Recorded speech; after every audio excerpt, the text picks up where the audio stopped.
নমস্কার শ্রোতা বন্ধুরা, আমি সিনিয়র কনসালটেন্ট অর্থোপেডিক সার্জন। আজকে আসুন একটা কমন প্রশ্নের উত্তর দিই। সেটা হচ্ছে যে রোবোটিক নি সার্জারি করলে কি জটিলতাটা কম করা যায়? হ্যাঁ, আমি বলি হ্যাঁ, জটিলতা কম হয়, কারণ এখানে হার্ডিটা কেটেই আমরা সাইজ করে জাস্ট কম্পোনেন্টটা বসিয়ে দিচ্ছি। তো ফার্স্টলি হচ্ছে আমাদের অপারেটিভ টাইম তাহলে কমে গেল, সেখানে ইনফেকশন রিস্কটা কমলো। সেকেন্ডলি, আমরা যখন সফট টিস্যুগুলো রিলিজ করছি না ব্যালেন্সিংয়ের জন্য, আমরা যখন হাড়টাকে কেটেই যখন কম্পোনেন্টটাকে বসিয়ে দিচ্ছি, তখন পেশেন্টের পেন, পোস্টারিটি পেন, যেটা মোস্ট ইম্পর্টেন্ট ফ্যাক্টর, সেইটা হচ্ছে কমে যায়। সফট টিস্যু অনেক সময় ব্লিডিং হয় বেশি, সেখান থেকে রক্তক্ষরণ হতে পারে এবং এই হেমাটোমা থেকে ইনফেকশন হতে পারে। তাহলে একটা রিস্ক আমরা কম করলাম।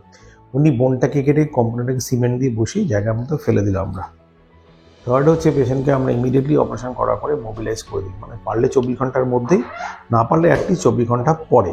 তো 24 ঘন্টা পরে আমরা মোবিলাইজ যখন করি পেশেন্টকে, তখন পেশেন্টের থ্রম্বোসিস যে রিস্কগুলো, যেগুলো অন্যগুলো পেরিফেরাল ফ্যাক্টর যেগুলো আছে, সব কিছু মিনিমাইজ হয়ে যায়।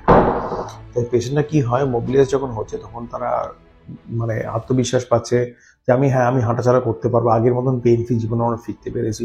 সেই সবগুলো সুবিধাগুলো পেশেন্টরা এনজয় করে। তো এগুলো হচ্ছে in brief benefits of robotic নি রিপ্লেসমেন্ট সার্জারি, যেটা রোবটের দ্বারা আজকে আমরা অ্যাচিভ করতে পারছি।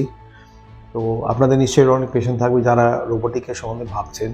এই চ্যানেলের হেল্পলাইন নাম্বারগুলো দেওয়া আছে, সেখানে আপনারা আরও বিস্তারিত জানতে এখানে ফোন করতে পারেন, যোগাযোগ করতে। তারা আপনাকে অবশ্যই হেল্প এবং গাইডেন্স দেওয়ার চেষ্টা করবে। আজকে শোনার জন্য অসংখ্য ধন্যবাদ, এবং ভালো লাগলে লাইক, শেয়ার অ্যান্ড সাবস্ক্রাইব অবশ্যই করবেন, যাতে এই মেসেজটা আরও অন্যজনের কাছে পৌঁছায় যাদের এরকম ইনফরমেশন দরকার আছে। থ্যাংক ইউ, নমস্কার আরেকবার।